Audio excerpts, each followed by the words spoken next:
100 سال آگے.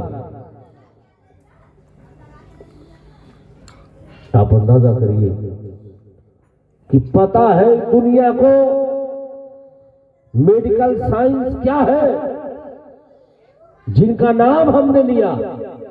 یہ الگ ٹاپ 10 میں آتے ہیں 206 کنٹری میں، لیکن سب نے دم توڑ دیا جب کورونا کی بیماری آ گئی.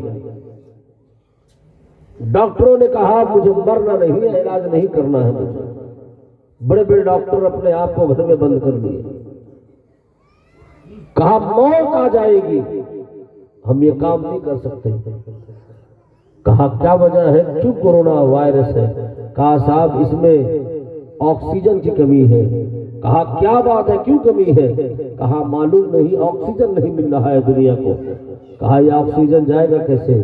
کہاں مہیا ہوگا؟ تو آپ نے سنا ہوگا ایک ایک گیس باٹلا 25,000 50,000 15,000 6,000 کا گیس باٹلا جو صرف 12 گھنٹہ چلتا تھا، اس کی قیمت صرف 25,000 لوگوں نے دی ہے. 1 لاکھ کہیں ادا کیا، کہیں 5,000 ادا کیا.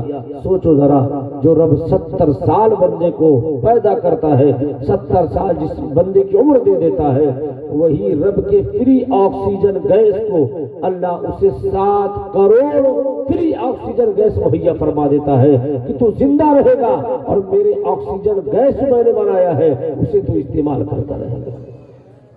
گویا پوری دنیا مان گئی کہ ڈاکٹر ربوبیت کا انکار نہیں کر سکتا. فلاسفر رب کے نہ ہونے کا انکار نہیں کر سکتا. دنیا نے کہا ایک رب ہی ہے جو سب کو پالتا ہے اور سب کو زندہ رکھتا ہے. گویا اس کے حکم کے بغیر ایک پتا بھی کبھی نہیں ہل سکتا. یہ ہمارا عقیدہ ہے اور اسی کا نام عقیدہ توحید اور ایمان توحید ہے. تو جب پتا ہے رب ہے، اس کے حکم کے بغیر کچھ نہیں ہو سکتا، تو آخر ہم اس رب کا کلمہ کیوں نہیں پڑھتے؟ یعنی اس رب کے دین کو کیوں نہیں مانتے؟ گویا جس رب کو ہم جانتے ہیں کہ وہ رب ہے، تو اس رب کے لیے ہم نماز کیوں نہیں پڑھتے؟ ہم اپنے سر میں سجدے میں طلب کیوں نہیں رکھتے؟ چھوٹی چھوٹی باتوں میں ہماری ماں بہنیں بزرگ حضرات نوجوان اللہ قسم کھا لیتے ہیں، قرآن قسم کھا لیتے ہیں، بڑے بڑے معاملات ہو جاتے ہیں. جب پتا ہے کہ وہ رب ہے جس نے ہمیں اور آپ کو پیدا کیا ہے، اور وہی رب جس نے دماغ دیا ہے، اور رب اگر ناراض ہو جائے تو ایک اسکرو اگر دماغ کا ڈھیلا کر دے تو انسان جو بڑا بڑا سائنٹسٹ ہے، بڑے بڑے مفتی عالم ہے، بڑے بڑے وکیل اور حکمراں ہیں، وہ پاگل ہو جاتے ہیں اور روڈ پر وہ پتے گرنا شروع کر دیتے ہیں، نالیوں میں اپنا خوراک تسلیم کرتے ہیں. کیوں؟ اس لیے کہ وہ رب ہے.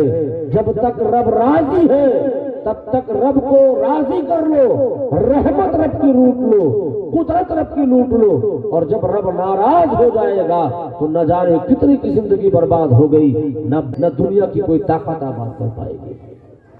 اس لیے دعا کے ذریعے تقدیر بدلی جا سکتی ہے، لیکن اللہ کا دیا ہوا عذاب ٹالا نہیں جا سکتا. اور اللہ کا عذاب جس قوم پر آتا ہے وہ قوم مٹ جاتی ہے، تباہ ہو جاتی ہے، برباد ہو جاتی ہے. آپ اندازہ کریے ہم اللہ کے اتنے بڑے گنہگار بن گئے ہیں. آج کس کو گناہ کی پڑی ہے؟ کون سو کرتے ہیں؟ جیسے ہمارے بدن پہ کتنی بار مکھی بیٹھی ہم گنتے نہیں ہیں، ویسے صبح سے شام تک ہم نے گناہ کتنا کیا ہے ہمیں افسوس نہیں ہوتا ہے. ہم اتنے گنہگار خاطی پاپی بندے بن چکے ہیں کہ اگر ہم اپنے گناہوں کا حساب لگائیں تو ہماری انگلیوں کے پورے کم ہو سکتے ہیں، گناہ کی گنتی کم نہیں ہو سکتی. چغل خور ہم سب سے بڑے، عیار سب سے بڑے ہم، مکار سب سے بڑے ہم لوگ، سود خار سب سے بڑے ہم لوگ، چغل خوریاں ہم میں سب سے زیادہ، زنا ہم میں سب سے زیادہ، ماں باپ کے نافرمان ہم سب سے زیادہ، دوسرے کا مال ہڑپنے میں ہم سب سے زیادہ، گالیاں گلوچ میں ہم سب سے زیادہ، بے نمازی کی کثرت ہمارے یہاں ہے، ماں بہنوں کی بے پردگی ہمارے یہاں ہے، بھائی بھائی کا دشمن ہمارے یہاں بنا بیٹھا ہے، باپ ماں کو سلام کرنے کے لیے ایک بیٹا تیار نہیں ہے، اور ایک باپ اپنے باپ کو سلام کرنے کے تیار روادار نہیں ہے، پڑوسی کے ساتھ اچھا اخلاق نہیں ہے۔ آپ بتاؤ، یہ ساری بیماریاں ہمارے سماج میں پائی جا رہی ہیں۔ یہ گناہ ہے، اور یہ گناہ کر کے